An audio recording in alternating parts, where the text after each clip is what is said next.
La Voz del Derecho presenta Protagonistas de la Paz. Un espacio de análisis, reflexión, crítica y contenido sobre la realidad colectiva. Realizan, producen y conducen Valentina Erazo, Andrea Ospina y Santiago Forero.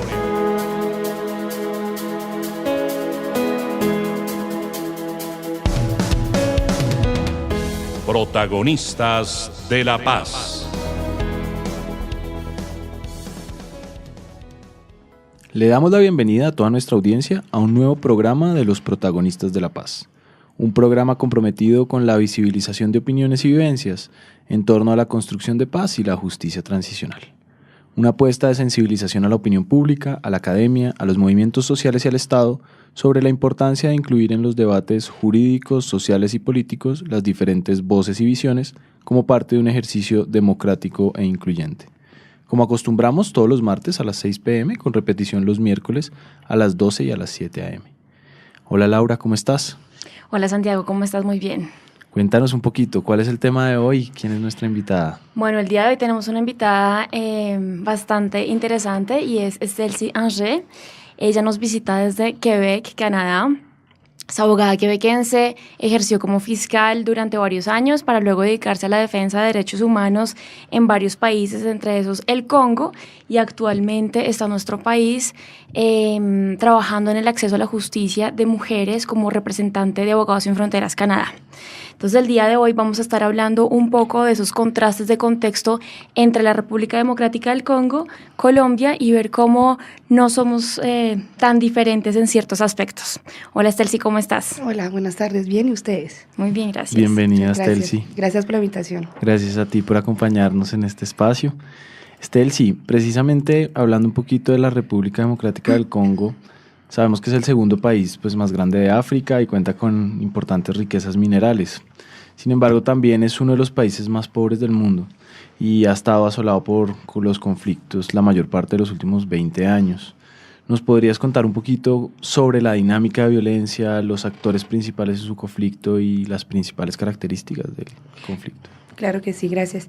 Pues primero que todo voy a hablar del Congo, pero hay que recordar que hay dos Congos, ¿no? Hay el Congo como tal y la República Democrática del Congo. Lo que voy a hablar es la República Democrática del Congo, que es el país, el segundo más grande, como usted lo dijo.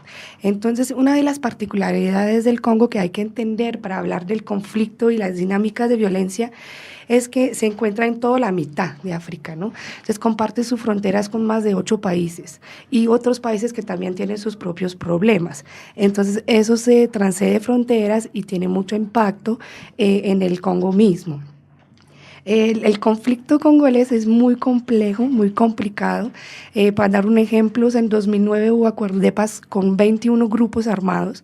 Entonces estamos como una dinámica un poco diferente que en Colombia, donde hay varios grupos, pero los más importantes son conocidos, son organizados y sabemos con quién estamos hablando. Mientras hay ahí como muchos cambios dentro de los grupos, las causas de las violencias del conflicto, pues la primera que todo es la pelea por los recursos. Como usted dijo, hay petróleo, oro, diamantes, coltán. El coltán es lo que utilizamos para hacer los celulares inteligentes. Entonces, obviamente es un recurso como que la gente busca mucho. Entonces, hay una presencia también de multinacionales que están ahí para explotar eso. Entonces, eso es una de las primeras partes. La segunda es que los países que rodean el Congo, como por ejemplo Ruanda, Uganda, Burundi, ellos mismos tienen sus grupos armados que cruzan fronteras hacia el Congo para también buscar recursos para financiar sus propios grupos, sus propios conflictos internos en sus países. Entonces, de una parte las multinacionales, de otra parte otros grupos armados, de otra parte grupos armados congoleses también que están ahí presentes. Hay unos que tienen un fin declarado étnico, porque hay que entender que el Congo es muy grande, entonces hay muchas etnias también que se pelean. Después del genocidio de Ruanda hubo como un desplazamiento de una parte de la población hacia el Congo, que también ahí tienen su grupo, que es el Frente, ¿cómo sería en español? El Frente de Liberación de Ruanda, que están presentes ahí. Entonces, a la mitad de todo eso hay la población civil. Y como usted lo dijo, una población muy pobre, muy bonita, muy hermosa, muy luchadora, pero pues enredada de todos esos actores. Con rasgos étnicos, según. Exactamente, o sea, y por ejemplo, el idioma oficial es el francés, pues el idioma del gobierno, como funciona por la colonización de los belgas, pero hay 4 idiomas más reconocidas como oficiales, pero en total hay más de 400 dialectos. Entonces, hablar de reconciliación, hablar de funcionamiento como global es muy complejo. También entre la parte donde se vive más el conflicto, que es la parte este del país, hay 4 horas de avión para llegar a la capital del país. Wow. Entonces, es muy grande. Sí. Y obviamente hay unas rutas, se puede ir por el río, que son días, pero digamos que como hace un gobierno para pues llevar programas, para tener un Estado presente en un espacio tan grande. Entonces, eso es otra parte también que hace que del conflicto o de la dinámica muy compleja. Y agregamos a eso, obviamente, una falta de voluntad política con un nivel de corrupción muy, muy alto en este país. Estelsi, una pregunta. En esa complejidad del conflicto armado congolés, nos damos cuenta que la violencia persiste, en unos momentos incrementa y ya me llega a ser catalogada jurídicamente como un conflicto armado no internacional, ¿cierto? Pero nos podrías contar que en todas esas dinámicas, subidas y bajadas de violencia, han habido también muchos intentos de dialogar y llegar a un acuerdo pacífico. Nos acabas de mencionar uno. ¿Cómo han sido esos intentos de diálogo político para una salida a este conflicto armado y cuáles han sido los principales aprendizajes que nos pueden quedar acá en Colombia? Sí, una cosa también que para los picos, como tú hablas, hay mucho que ver también de la presencia internacional que está o no está, porque a veces sentimos que, en este momento se está pasando mucho más cosas, pero a veces solamente porque está más visible, ¿sí? Entonces hay regiones del país que siguen viendo la violencia de la misma manera, a pesar de todos los intentos. Sin embargo, digamos que el primer intento fue después de la Segunda Guerra del Congo, así la llaman, en 2002, entonces empezaron las discusiones con el apoyo de la ONU y también de la Unión Europea, donde los grupos se sentaron con el gobierno y el presidente actual, que es Joseph Kabila, que tomó el espacio el puesto de presidente del país, porque su papá fue asesinado durante esa Segunda Guerra del Congo. Entonces eso fue un primer intento y ahí se pusieron de acuerdo en las fuerzas de hacer elecciones, ¿sí? Entonces democráticas y bueno. ¿En qué año fue eso? Más o menos? O sea, el acuerdo empezó a discusión en 2003 y las elecciones en 2006.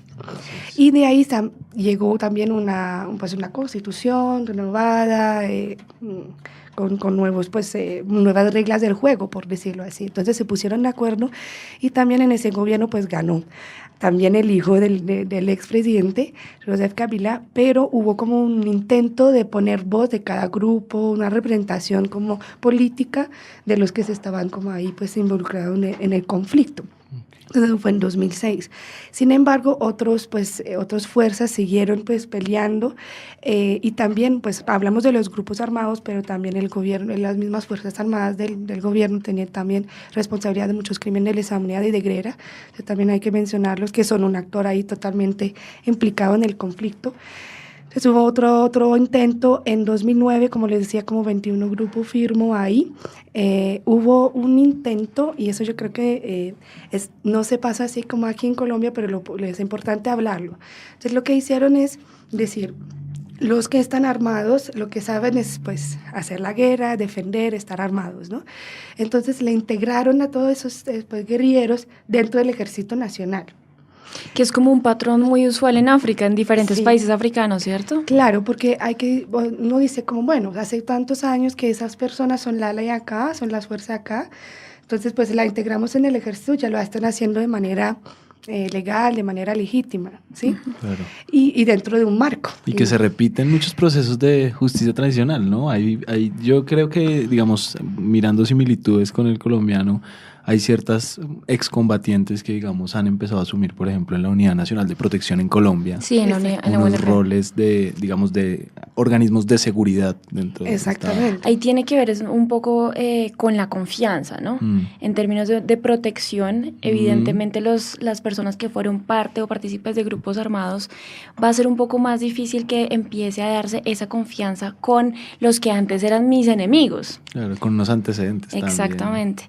Acá no sé si en Colombia permitiéramos efectivamente una integración completa a las Fuerzas Armadas y a la policía, pero en Congo sí es bastante explícita esta decisión. A eso iba un poquito. La diferencia también en esos procesos es que la implicación de la sociedad civil, la víctima, no era casi nula. Sí, había como unos representantes, sí, más que todo internacionales, que vienen como más bien como a hacer como ¿cómo se llama? Es como las negociaciones, usted habla, usted no, pero no hubo esa participación como tal, tan fuerte como hubo en Colombia. Entonces, usted le acaba de decir, como no podíamos permitir eso, pero ellas no fueron consultadas, entonces de una se hizo. Y también lo que quería resaltar con eso es que se hizo esa integración y digamos que uno de los puntos de la comunidad internacional era, listo, se pueden volver a integrar, pero no pueden volver donde estaban como grupo armado, justamente por eso, porque la misma víctima ya pierde totalmente confianza en todos, porque un día vienes pues a violar mis derechos como grupo armado y mañana vienes a hacer lo mismo como autoridad. Entonces eso generaba con mucha desconfianza, mucha inseguridad, tanto jurídica que inseguridad pues en todos los aspectos. Entonces el compromiso era que sí se reintegraban, pero iban a estar en otros lugares del país, o sea, totalmente. Y como es tan grande, es como decir, te mando a otro país. Claro. Y hay dos cosas, de los dos lados no se respetaron ese compromiso. Entonces los más grandes, los generales, los jefes de guerrilleros hablaron con sus pares del ejército y dijeron, no, a mí me dejas donde estoy, porque este manejo mi negocio, mis cosas. Y los bajos, que se sintieron como engañados, porque dijeron, pues, ¿cómo así que me mandan al otro lugar? Ni siquiera hablo ese idioma, voy a estar lejos de mi familia, tal. Pues, al momento yo dije, no, yo me devuelvo, porque no respetaron. En uno de los aprendizajes, yo creo que es muy importante, a pesar de la diferencia de la dinámica, es que se compromete algo y cumplirlo, exactamente, porque eso genera mucha desconfianza de todos los grupos y también de la sociedad, ¿sí? Entonces yo creo que eso es un aprendizaje para todos los procesos de justicia y paz. Sí, es como lo mínimo, ¿no? Un poco como lo acordado, la palabra empeñada, cumplirla, ¿no? Más porque la primera tarea efectivamente es la construcción de confianza. Exacto. Yo tengo una pregunta y es para tener claridad. En ese marco, cuando tú dices, listo, volvieron muchas personas por el incumplimiento, ahí se da la creación del M23 que conocemos hoy en día. Después de las firmas de 2009 del Acuerdo de Paz, entonces, nació el M23, pero hay que decir que el jefe era parte antes de las Fuerzas Armadas del Ruanda, ¿no? Entonces la conexión entre los dos países es muy cercana. Muchos dicen que ni siquiera es congolés, él dice que sí, bueno, hay toda una cosa así. Pero después de eso, cuando vieron que de lado y lado no se estaba cumpliendo los acuerdos de paz del 2009, ya nació el M23. Y creció muy rápidamente, pues fue muy fácil, porque realmente la gente estaban ahí todavía armadas, ¿sí? Entonces, y pues realmente con un apoyo del Ruanda, porque Bosco Ntaganda era jefe militar del presidente Kagame, que es hoy todavía presidente del Ruanda, ¿no? Entonces tenía un apoyo ahí y crecieron rápido y retomaron y lograron en 2012 Goma es la ciudad principal del este del Congo. Y se encuentra justamente a la frontera con el Ruanda. Por decir, como una ciudad tan importante como, no la capital, pero como Medellín, por ejemplo. O sea, donde hay todos los internacionales, hay muchos negocios que pasan por ahí, por la frontera, y porque es el centro de la provincia donde hay más recursos naturales. Entonces, en marzo de 2012, el M23 logró tomar la ciudad. Y realmente fue fácil, o sea, fue realmente fácil, no se encontraron con una fuerza así como decir como... De resistencia. No, realmente no, o sea, fue bastante, o sea, hubo pérdidas, obviamente hubo un impacto negativo, pero no fue una pelea tan fuerte. Y a pesar del hecho que Goma es una de las ciudades del mundo donde hay presencia de Naciones Unidas armadas. Eso es importante, y el paréntesis ahí es porque se supone que la MONUSCO, que es la misión de paz de la ONU en el Congo, es la más grande en el mundo y ha sido altamente criticada porque le dicen que más o menos son como de decoración. ¿Cómo funciona eso y en dónde se ve su inefectividad o su efectividad? ¿Y cuál fue su rol cuando entraron estas fuerzas? No sé, dice Claro. pues, los cascos azules, ¿dónde están estas fuerzas que supuestamente son para mantener el la orden paz. y mantener la paz cuando llega un grupo, digamos, post-desmovilización después de un acuerdo a tomarse una ciudad? Claro. Tal vez la segunda más importante, como tú decías. Es que es muy impresionante porque cuando uno mira las bases, había los uruguayos, había los marruecos, había los indios, había los sudafricanos y cada uno con aviones, con tanques, o sea, y cosas inmensas, ¿no? Bases inmensas. Y cuando el M23 entra en la ciudad, la población se esconde. Y ellos le dijeron, si ustedes se esconden, nos dejan entrar, nosotros no vamos a matar a ningún civil. Y ellos le dijeron como un ultimátum a la policía, al ejército, ustedes si no quieren pelear, van al estadio de fútbol y dejan las armas y nos esperan ahí. Entonces la gente les hizo caso. Entonces no hubo un ataque contra la población civil de esta forma. Entonces Naciones Unidas como nosotros pues, no están atacando, están tomando un poder, pero no están atacando a la población civil, entonces no tenemos que reaccionar. Bastante civilizadas a tomar esa ciudad. Pues realmente sí hubo, o sea, ¿para qué no? Yo no quiero como desconocer que es más que todas las afueras antes de llegar, pero cuando se sabía que ya estaban aquí, y obviamente hubo mucha crítica de la población contra los cascos azules, ¿no? Claro. Y después hubo como también desbordamiento entre la frontera, entre Ruanda y el Congo ahí, y ahí sí que hubo más pérdida de personas.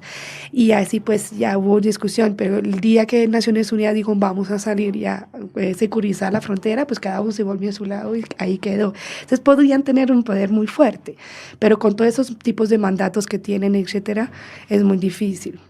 Para que quede claro un poquito, ¿qué nos puedes explicar acerca de las misiones de paz en los países de Naciones Unidas y sus mandatos y cuándo puede reaccionar o no los cascos azules que están en los países después de una firma de un acuerdo?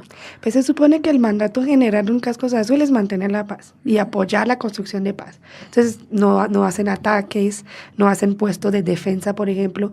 Lo que van a hacer muchas veces es acompañar al Ejército Nacional en sus estrategias de guerra o en sus estrategias para retomar poder o defender el territorio o acompañar misiones humanitarias.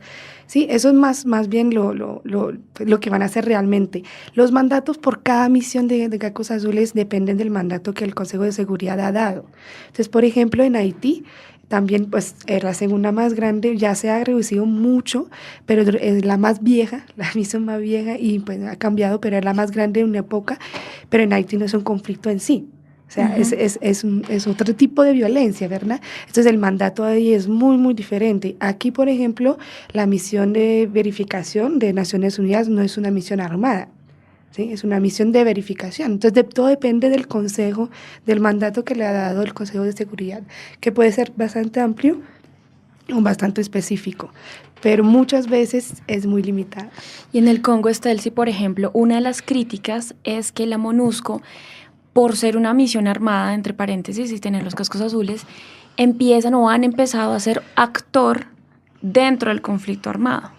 Sí, ha pasado mucho en tema de violencia sexual, hay que decirlo y eso yo creo que en varios países, pero en el Congo, que es reconocido lo llaman la capital de la violación, porque porque ese conflicto ha generado pues una banalización de la violencia sexual muy tremenda, fue utilizada como un arma de guerra por todos los grupos, incluido el gobierno y incluido los cascos azules.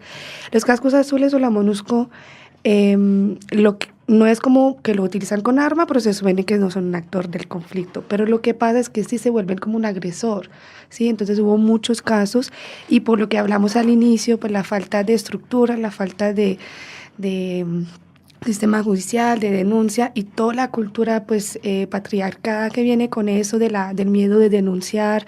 También hay como pensamientos culturales que vienen con eso. Por ejemplo, se dice que si alguien viola a una virgen, pues se quita, si tiene VIH, se lo va a quitar.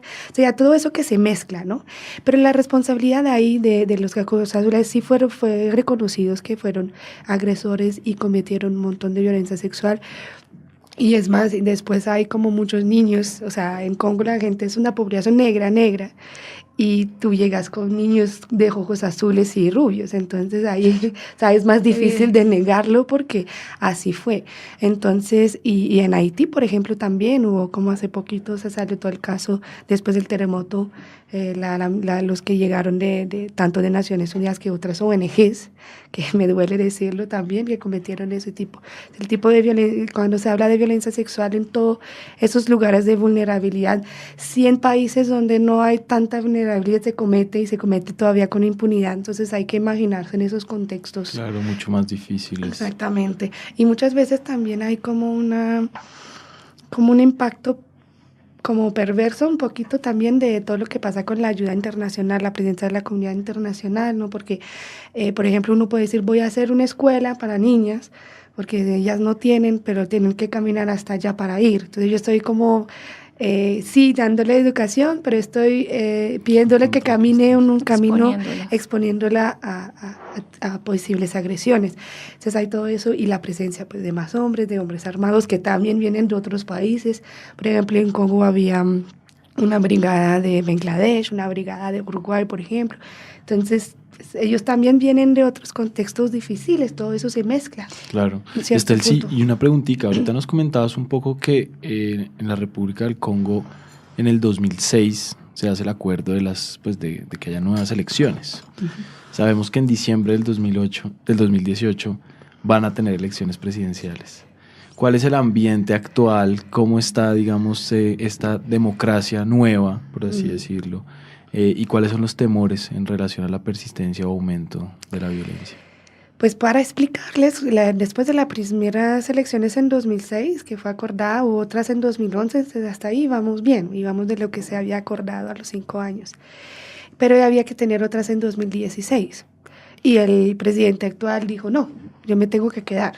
Entonces hubo ahí pues toda una maquinaria política donde el jefe de la comité de elecciones, no sé cómo traducirlo exactamente, pero pues un poco eso, dijo no podemos hacer las elecciones ahorita porque no hicimos el censo, no terminamos de hacer el censo. Y imagínense qué desafío representa hacer un censo en un país tan grande, claro, donde hay pueblos totalmente aislados, donde hay una población desplazada inmensa. En el Congo todavía en el campo de refugiados más grande del mundo, que fue como creado en 94. Entonces la gente pues dijeron, si no lo haces ahorita, en 2 años tampoco lo va a tener listo. Entonces sí. Entonces se supone que en diciembre de 2018 y ya el presidente ha anunciado que sí va a dejar.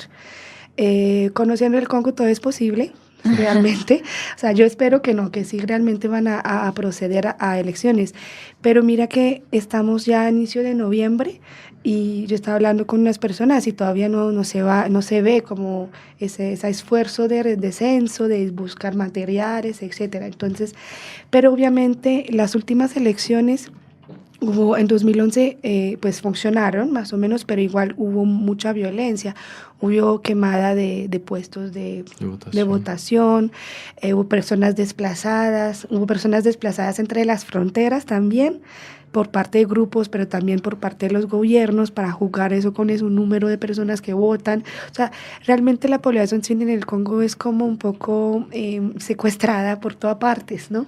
Tanto por los gobiernos que los grupos y obviamente pues intentan hacer su camino y participar y etcétera, pero pues sí se viven muchos obstáculos. Entonces yo creo que ahorita hay muchos pues ojos hacia esto, porque eso representa mucho para toda la región de esa parte de África. Pero sí que va a haber como picos de violencia por las elecciones, yo creo que sí. Seguramente. Tristemente sí. Bueno, pues vamos a nuestro primer corte acá en Protagonistas de la Paz y ya regresamos hoy hablando un poco del conflicto en la República del Congo y sus similitudes y diferencias con el caso colombiano, conflictos crónicos y silenciados. Ya regresamos.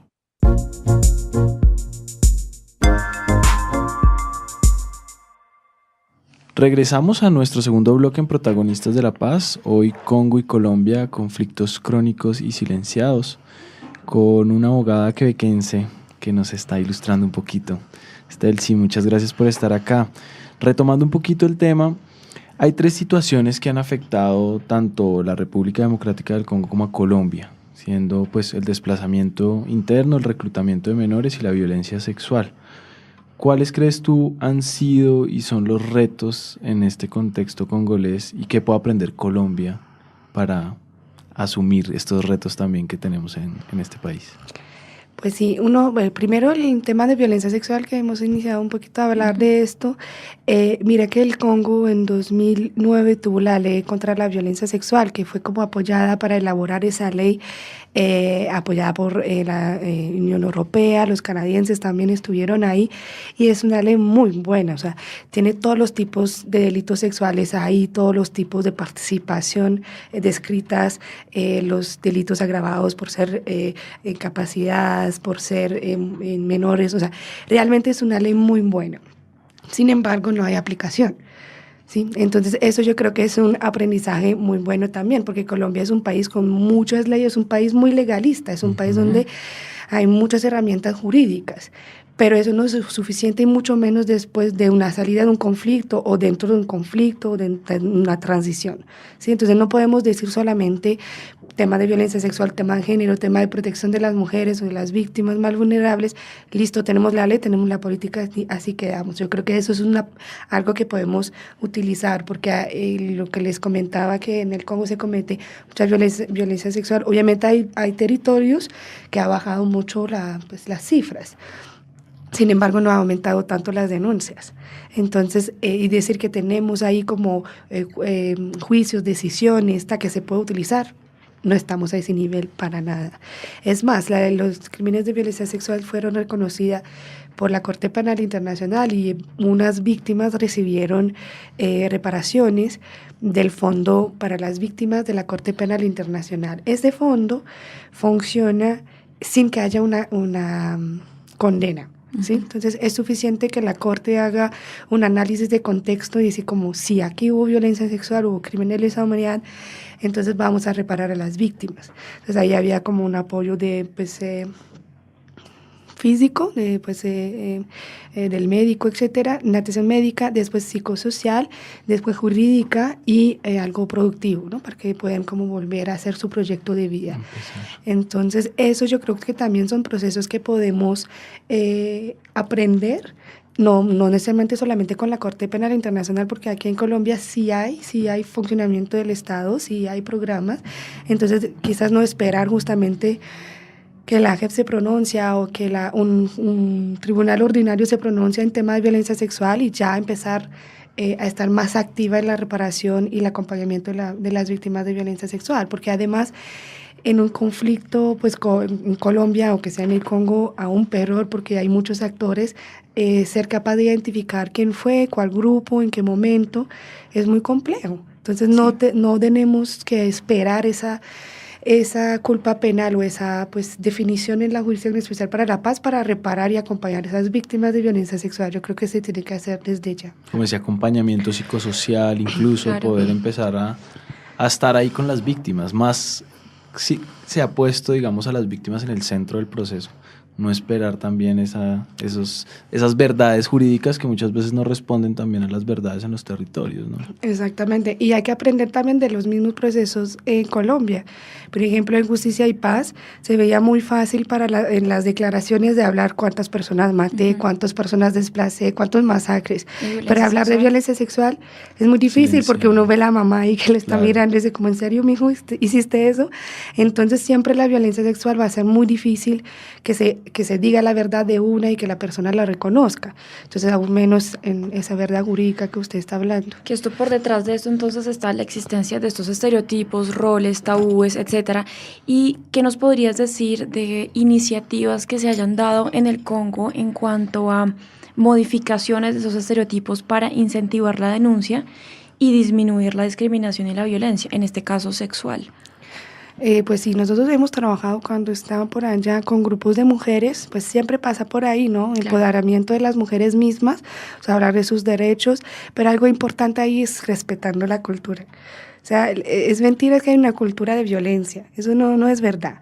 O sea, hay sistemas que generan esa violencia, ¿sí? Pero hubo cambios que se dan del conflicto, etcétera. Entonces, sí hay que hablar de los derechos de las mujeres, darles herramientas, pero venir tampoco a hacer un corte con su cultura, con su manera de hacer las cosas. Entonces, yo creo que ahí es un primer paso. Y el segundo paso, cuando ya las mujeres dicen como, sí, listo, esos son mis derechos, o sí, pues no tengo que luchar por eso, o no, dependiendo, hay que implicar a los hombres desde ya. ¿Sí? Claro, las nuevas masculinidades. Exactamente. Entonces, y eso lo hemos hecho con grupos en el Congo, con grupos de la universidad, con grupos, y yo me recuerdo siempre un momento que estaba explicando qué es la violación, pues jurídicamente. Yo estaba con estudiantes de la universidad, ni siquiera en los pueblos, estaba con la población así, y yo dije, bueno, hay preguntas, y muchachos se levantó y dijo, pues yo creo que sí violé personas, pero yo no sabía hasta hoy. Sí, entonces, y mi primer reflejo como abogada fue decir como, ok, bueno, ¿dónde está el nombre, la cédula? Claro. Intentar, y después yo me dije, no, eso no es la solución. La solución no es acusar a este muchacho y llevarlo a la corte. Es ver, bueno, ya sabes, ¿qué puedes hacer tú ahora? ¿Qué cambio podemos generar desde tu experiencia? ¿Sí? Una condena que va a cambiar. En este contexto, no mucho.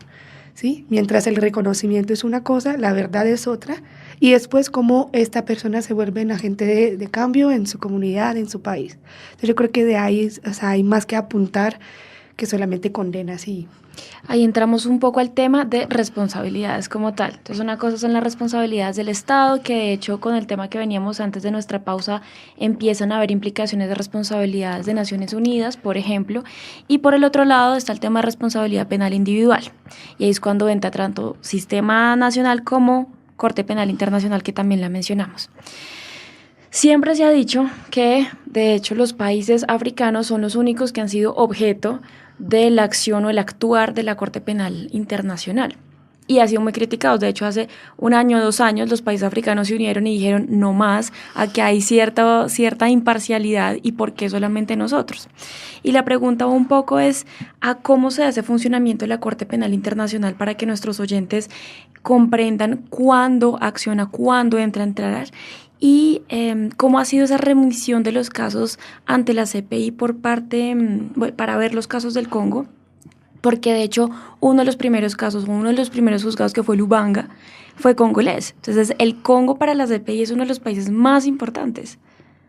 Sí. Bueno, ¿cómo funciona la Corte Penal Internacional? Pues primero que todo tiene que abrir un examen preliminar. O sea, ni siquiera es una investigación, ni siquiera es un caso. Es decir, bueno, vamos a ir a mirar qué está pasando ahí. ¿Y cómo se hace esto?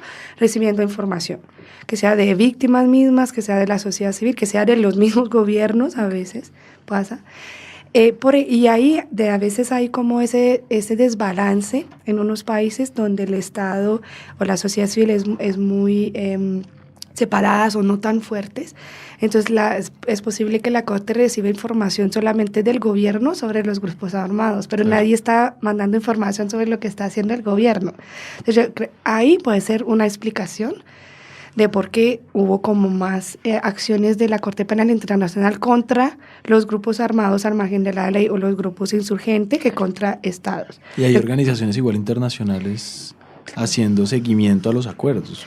Claro que sí, pero digamos que hay prioridades, y una ONG internacional tiene sus límites también hasta dónde puede recibir información, la neutralidad, o sea, todos esos tipos de limitación. Entonces, cuando no hay una sociedad civil fuertes para mandar información sobre todo lo que está pasando, tiene un impacto sobre los actuales de la CPI. Entonces, primer paso es la CPI recibe información sobre violaciones graves que puede ser de su competencia, es decir, crímenes de guerra, crímenes de lesa humanidad, genocidio y ahorita pues crimen de agresión, pero eso no vamos a entrar en este momento.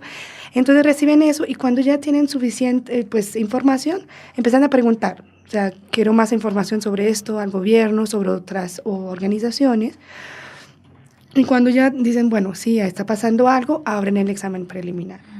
Dentro del examen preliminar, la Corte Penal puede venir a hacer pues, visitas, a preguntar, bueno, dame la información sobre los casos de violencia sexual, lo que hizo aquí en Colombia, casos de desplazamiento forzado, el actuar de los grupos paramilitares, porque en 2012 fue esas prioridades y las ejecuciones extrajudiciales, pues las llamadas falsos positivos, fueron lo que la CPI dijo, bueno, el gobierno dame información y pruébame que está investigando esos casos, ¿sí? Porque eso es el tema. Entonces, el primer paso es decir, si hubo crimen de competencia de la CPI en un conflicto en un país, pero puede ser un país que no está en conflicto, ¿sí? Porque un crimen de lesa humanidad se puede cometer en tiempo de paz. Entonces, sí dice que sí, después va a haber, bueno, y el gobierno está haciendo lo suficiente para investigar, sancionar y juzgar esos crímenes. Esa es la segunda pregunta que se va a hacer la Corte Penal Internacional. En Colombia se la está haciendo desde el 2012. Sí, ha venido la fiscal un par de veces, ¿no? Sí, entonces, averiguar sobre el tema. Y hay dos cosas, porque hay lugares donde llega la Corte Penal Internacional y ni siquiera pasa el tiempo, hay una voluntad del Estado de hacerlo, se queda solamente, el Estado no puede. O sea, claro, no hay recursos, no hay sistema, no hay un nivel de corrupción tan alto. Aquí no se puede, entonces yo voy a intervenir de una porque aquí no se puede. Entonces, por ejemplo, en el Congo, ¿por qué no se demoró tanto el examen preliminar? Porque el Estado no está presente en ninguna parte, entonces obviamente no puede. Mientras en Colombia se ha demostrado que el Estado sí tiene la capacidad. Hay una institucionalidad. Hay una institucionalidad que funciona, hay casos que avanzan muy bien. En el último informe de la CPI en 2012, los casos de violencia sexual, de desplazamiento forzado, de masacres, homicidios cometidos por las FARC, ya habían avanzado, sí, ya habían condenas suficientes, ya había, o sea, por lo de la CPI decir sí funciona. Entonces dijo, no, vamos a concentrarnos en lo que funciona y preguntando al Estado por qué no funciona. Violencia sexual, desplazamiento forzado, ejecuciones extrajudiciales y accionar de los grupos paramilitares. Y hay un dato curioso en términos de Colombia, y es que si bien el Estatuto de Roma, que es el tratado base de la Corte Penal Internacional, entra a principios de los 2000, el gobierno colombiano, al ratificar el Estado, dice, un momento, vamos a hacer una reserva y esto no va a operar sino hasta 7 años después. Por los crímenes de guerra. Exacto. Entonces dice, hasta 2009 vamos a empezar acá. Vamos a permitir que la Corte pueda conocer de estos hechos. Exacto. Y por eso también puede dar un poco también de explicaciones por qué los exámenes de la Corte empiezan a darse al final de la primera década de los 2000, ¿no? Y la gran pregunta es, ¿cómo vamos en esas etapas de examen preliminar en Colombia, no? Pues sí, cuando se firmó el acuerdo de paz, la fiscal dijo como, listo, o sea, analizamos un poco el nuevo sistema y pues más bien decirlo en palabras así sencillas, démosle chance a ver cómo va. Claro. ¿Sí? Sin embargo, cuando la Corte Constitucional empezó a mirar la pues, constitucionalidad de los actos legislativos que creaba el sistema de justicia transicional, la Corte hizo un amicus y advirtió sobre varios puntos. Advirtió diciendo como, bueno, ojo en esto porque puede ser que no está respetando el Estatuto de Roma, ¿sí? Entonces, en esto, por ejemplo, la definición del crimen de guerra grave cometido de manera sistemática, eso pues va más allá, o sea, está reduciendo o limitando mucho la aplicación del Estatuto de Roma. La aplicación de la responsabilidad de mando, que fue muy limitada también en la definición. Entonces son cosas que la fiscal ha advertido. Y ahorita que vino el vicefiscal también ha advertido sobre otros puntos, inquietudes donde están llamando la atención del gobierno y decir como, ojo, o sea, eso puede ser, pero todavía no están diciendo no, entonces entramos a investigar. Pero puede ser que no, porque todavía pues hay la revisión de la Corte Constitucional, entonces hay que mirar el proceso, ¿sí? Claro. Entonces, eso es lo que está pasando. Y aquí puede pasar pues varias cosas. Puede pasar que la Corte Penal Internacional dice como, les advertimos de eso, no lo han cambiado, vamos a intervenir, y ahí se abre una investigación, todavía no el caso, una investigación, entonces no es de algo del día a mañana, ¿no? Y cuando se abre la investigación ya se va identificando responsabilidad, porque hay que recordar que la Corte Penal Internacional no persigue un Estado, persigue individuos, ¿no? Entonces, muy diferente que la Comisión Interamericana o la Corte Interamericana que va a estados. Entonces, uno de los caminos es que dice como, bueno, ese nuevo sistema tiene pues obstáculos para la aplicación del Estatuto de Roma, entonces demuestra una falta de voluntad de investigar, sancionar y juzgar, vamos a abrir la investigación y ya van por responsables. Por ejemplo, en los casos de ejecuciones extrajudiciales, el año pasado sacó una lista, ¿no?, de 24 nombres de generales, de personas implicadas, diciendo como, bueno, esos son pues personas detrás de que nosotros podemos ir a abrir un caso. Eso es un camino. El otro camino es que dicen como, no, pues todo va súper bien en ese país y en ese sistema y cerramos el examen preliminar. O sea, ahí ya la corte ya no se involucra más. No se involucra más en el Igual proceso. ha estado, como tú dices, metida con los amigos curia, que eso, digamos, es bien importante también. Claro, entonces eso es el otro camino y pues el tercero es que sigue en el examen preliminar y que estamos todavía, pues para mí la Corte Penal Internacional, el Estatuto de Roma es una herramienta jurídica muy importante aquí en Colombia en tema de interpretación de cómo las cortes aplican todo el derecho internacional. Es una herramienta realmente. Yo no creo que la solución es llevar un caso a la Corte Penal Internacional, porque eso es muchos recursos, es mucho tiempo, es dejar muchas víctimas atrás también, porque es un caso, claro, o sea, que puede representar muchas víctimas, pero no todas. Yo creo que más bien es utilizar esto para decir, hay que fortalecer ese sistema, hay que hacer un sistema que respete los derechos de las víctimas y el Estatuto de Roma y pues juzgamos la gente aquí. Incluso cómo está la filosofía de la Corte Penal Internacional como órgano complementario y entendiendo, digamos, el proceso de la justicia, el proceso histórico de la justicia transicional.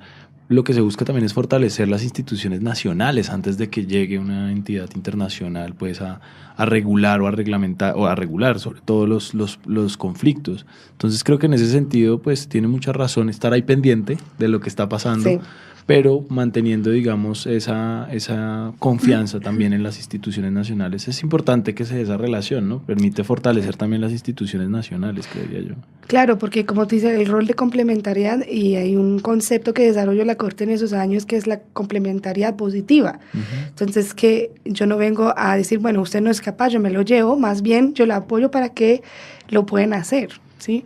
Pero ahí hay dos cosas que entran en juego, es pues como le decía, la capacidad, el aprendizaje, el desarrollo de leyes, de sistema, voluntad. Y la otra parte, pues la voluntad. Claro. Ahí, pues, es darle el chance, ¿no? Sí, exactamente. Al sistema.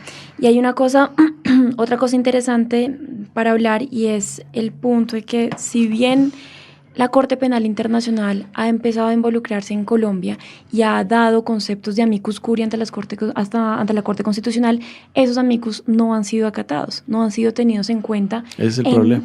En las decisiones de la Corte Constitucional. Y ahí vemos entonces los debates que tú muy bien mencionabas, que son en cuanto a definición de crímenes de guerra y crímenes de lesa humanidad, añadiendo ingredientes, responsabilidad de mando, entre otros. Una pregunta al respecto es si nos puedes explicar esos requisitos de la responsabilidad de mando y la incoherencia e incongruencia con la noción que quedó efectivamente en nuestro ordenamiento jurídico colombiano. ¿Y cuál es esa incoherencia con los estándares de la CPI? Bueno, ¿cómo quedó? Pues, ¿cómo quedó la responsabilidad de mando en la ley? Hay como muchos limitantes. La primera es la aplicación de las reglas, ¿cómo se llama? Las reglas internas, ¿no? Del ejército. ¿Cómo se llama esta? El derecho operacional. Sí.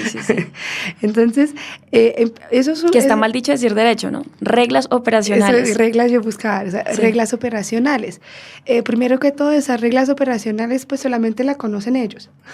Entonces es muy difícil cuando estamos hablando de verdad, de aplicación de la justicia transicional, bueno, y es dónde están esas reglas y cómo se aplicaron. Después se limitó que justamente es para que la responsabilidad de mando se aplique, es decir, que el jefe tenga la culpa o está como responsable de los crímenes, tenía que ser cometidas dentro pues, del mandato y dentro de justamente esta línea de mandato de trabajo. Y obviamente, si un agente del Estado está cometiendo un crimen de lesa humanidad, no está dentro de su mandato y no está dentro de esas reglas. ¿Sí? Porque es un crimen que está fuera de su rol de garante de protección de los derechos humanos, de protección de la población civil. Entonces, ahí de una vez se corta. Y estamos volviendo un poquito lo que escuchamos mucho en los temas de falsos positivos, el tema de la manzana podrida. Claro. ¿Sí? Entonces, si cortamos así, hizo algo que está saliendo de ese camino, de ese mandato, de esas reglas, pues entonces, y no hay responsabilidad encima, entonces la culpa es del, pues, el soldado o el del vendió rango. Entonces ahí no se puede hacer esa cadena. Y hay un formato que sí existe en el Estatuto de Roma, es por omisión. Entonces es decir, realmente yo no lo ordené, pero yo debería saber qué estaba haciendo y yo no hice nada. Y él debería saber, es muy importante ahí porque, por ejemplo, es decir, con todo el contexto, con todo lo que esté pasando, yo como jefe, aplicando las reglas de mando, justamente las cadenas, era imposible que yo no sabía y yo no hice nada. Y esa figura de cómo quedó la responsabilidad de mando no se puede aplicar. Claro. Entonces hay que probar esa, pues casi directa, esa conducta, ese control efectivo sobre la conducta, y eso es muy difícil de hacerlo. Y más que todo en un contexto como Colombia, donde hay muchos actores implicados. Es como los ingredientes que ante la Corte Penal Internacional entrarían a ser unos indicios para probar una responsabilidad de mando, acá entran a ser ingredientes obligatorios, no indicios, para probar algo. Exactamente, y también muy limitantes. Claro. Muy limitantes. Bueno, y por otro lado, acá en Colombia se está dando actualmente la discusión sobre la creación de una sala dentro de la Jurisdicción Especial de Paz para, pues, conocer estos crímenes que han cometido agentes del Estado. Sin embargo, pareciera que no hay muchas claridades sobre esto y no sabemos hasta qué punto esto responda a estándares internacionales. Quisiera preguntarte qué opinas de esta iniciativa y cuál es su coherencia precisamente con esos estándares internacionales. Pues primero que todo, lo que hablamos al inicio, yo creo que es una pregunta que tenemos que tenerlo claro, no fue lo que se acordó. O sea, volvemos a ese punto que no fue eso que se acordó. Porque cuando uno lee el acuerdo, ¿cuántas veces dicen que va a ser un tratamiento equitativo, pero simultáneo, ¿no? Y eso de esa simultaneidad, se dice así, Sí. Ya suspendiendo para 18 meses para esperar la creación, ya eso es un obstáculo muy grande. O sea, que es contrario a lo que se acordó y que hace un desbalance entre ni siquiera voy a hablar si agente de Estado o agente de la FARC, pero entre las víctimas. Es decir, si yo soy víctima de las FARC, ya tengo algo en camino, pero si yo soy víctima del Estado, tengo que esperar 18 meses. Pero los beneficios sí sigan en marcha. Entonces, cuando la justicia transicional, ¿por qué funciona? Funciona porque todo el sistema tiene que funcionar al mismo tiempo. Entonces te digo, listo, te voy a rebajar la pena, pero tú me vas a contar la verdad. Ahora con esa suspensión lo que estamos diciendo es que te rebajo la pena o te la quito porque los tratamientos especiales, yo dejo la denuncia, la persecución penal, pero todavía no me tienes que decir la verdad porque vamos a esperar que esa sala se pronuncie o que esa sala existe, ¿sí? Entonces hay un desequilibrio, no es justo por las víctimas de los agentes del Estado, ¿sí? Eso es en la primera parte. La segunda parte, por ejemplo, y la misma Corte Suprema de Justicia aquí en Colombia lo ha dicho, cuando se trata de ejecuciones extrajudiciales, el fuero penal militar no era el fuero competente. ¿Por qué? Porque ya lo que decimos, se rompió, a partir del momento que se trata de crimen de lesa humanidad, se rompe con el mandato del agente del Estado. Entonces, si estamos creando como un fuero penal militar dentro de la JEP, estamos repitiendo exactamente esos escenarios de impunidad que hay o que había en la justicia ordinaria, ¿sí? Entonces, para mí sí es un obstáculo para los derechos de las víctimas. Y también, pues, toda la parte del equilibrio, como le he hablado, y de lo justo y del acceso a la víctima después de esa verdad, porque es como decir, si nos juntamos entre nosotros, entonces eso. Y después la competencia de esa sala, donde se limita de hablar de las políticas, de demostrar cómo estaban funcionando esas redes criminales, etcétera, pues y ya estamos también cortando todo un pilar de la justicia transicional, que es hacer el esclaramiento y hacer reestructuras de lo que no funcionó y para evitar la repetición de esos hechos. Claro. Entonces, eso tiene que ver mucho con el proyecto de ley que se está impulsando, que si no estoy equivocado creo que se cayó, que era el tratar de limitar el conocimiento que podía tener la JEP y la Comisión de Esclarecimiento de la Verdad sobre políticas de Estado sensibles en temas de seguridad o que pongan en riesgo, creo que decía un poco el proyecto, la seguridad del Estado. Creo que a esto también se refiere un poco lo que estás diciendo, ¿no? Sí, yo no lo votaron ahorita en la primera, ¿no? En el primer debate, creo. Pero sigue siendo como la lógica de la sala, ¿sí? Entonces ahí hay que ver, pues uno, yo no estoy de acuerdo con la sala, yo creo que ya la JEP debe estar como se acordó, con todos sus competentes para todos los actores que firmaron, desde los agentes del Estado y las guerrillas. Pero si funciona esa sala, no se puede integrar esos elementos de limitación de investigación, porque estamos yendo al contrario de lo que la Corte Penal Internacional está diciendo, porque se está limitando el deber de investigar, juzgar y sancionar a los responsables. Celsi, ¿cuáles serían las consecuencias de aprobaciones de este tipo de normas que van en contravía con esos estándares internacionales, recogiendo lo que veníamos diciendo de falta de voluntad o el no poder investigar, sancionar, juzgar y sancionar a nivel interno? Pues podría activar la jurisdicción, la entrada, la competencia de la Corte Penal Internacional para abrir la investigación, podría, pero ahí pues hay que ver cómo la Fiscalía lo va a hacer, ¿cierto? Ahí hay un pequeño datico, y es que la fiscal actual, Fatou Bensouda, está por terminar su periodo, sí, ¿cierto? ¿Qué implicaciones tiene ese cambio de fiscal para Colombia? Bueno, un cambio de fiscal, aún sea el cambio de un fiscal de un juzgado aquí, siempre tiene un impacto muy fuerte, y para todo pues el camino, cómo funciona, cómo avanza el juicio, por las víctimas también, porque hay que empezar de cero, alguien nuevo que no conoce el caso, etcétera. Entonces, que a todos los niveles un cambio de fiscal pues tiene un impacto muy peligroso, muy fuertes. En este caso, pues obviamente Fatou está mirando el caso desde muchos años, o sea, hay muchas cosas que lo tiene presente, hay un avance. Entonces hay un riesgo que si el nuevo fiscal o la nueva fiscal dice como, bueno, ya 14 años de examen preliminar es suficiente, lo cerramos porque ya hay acuerdos, entonces hay incluso ya un caso. Sería como una ocasión de cerrar ese examen, podría ser. ¿Ya se sabe quién va a ser esta fiscal? No. ¿O este fiscal no? Pero podría ser el contrario también, decir, bueno, hay que impulsarlo antes de terminar el mandato. Uh-huh. Entonces esos son diferentes escenarios que realmente no estoy en el secreto de la Fiscalía, pero digamos que nosotros, por ejemplo, vamos a hacer pues incidencia para que no se cierre por lo menos el examen, para que siga teniendo esa herramienta para fortalecer la jurisdicción nacional. Que ahí viene la participación de sociedad civil, y tengo entendido entonces que en diciembre va a haber va a ser la Asamblea General de los Estados parte de la Corte Penal Internacional, y la sociedad civil colombiana va a involucrarse en este evento para efectivamente visibilizar la situación actual y sus implicaciones. Claro, la idea es ir a visibilizar los obstáculos que estamos viendo para los derechos de las víctimas, para la aplicación del Estatuto de Roma, con ese nuevo contexto, con esos nuevos desafíos que representa esos cambios al acuerdo. Sí, entonces eso va a pasar en diciembre. Elsie, pues quisiéramos seguir con este tema que yo sé que tiene todo de hondo y seguramente muchos aprendizajes para Colombia.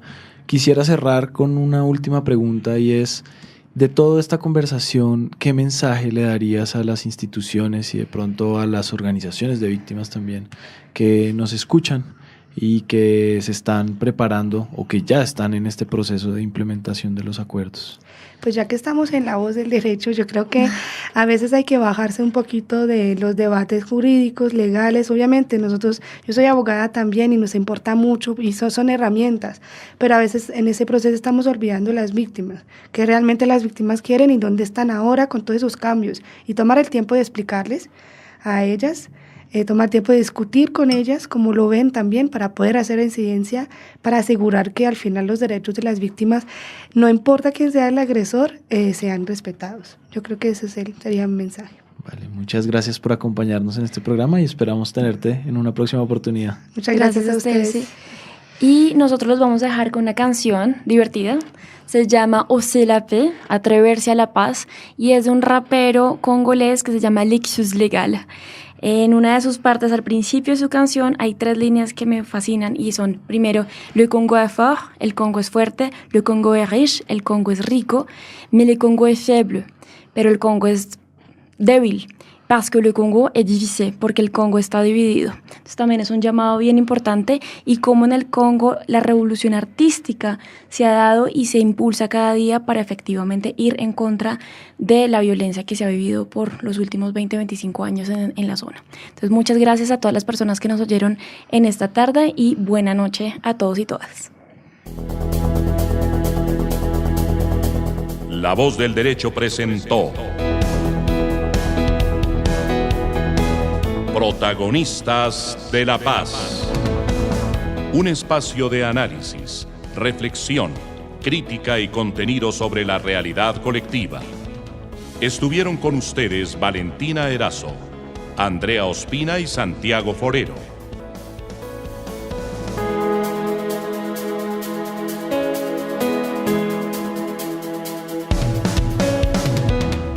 Protagonistas de la Paz.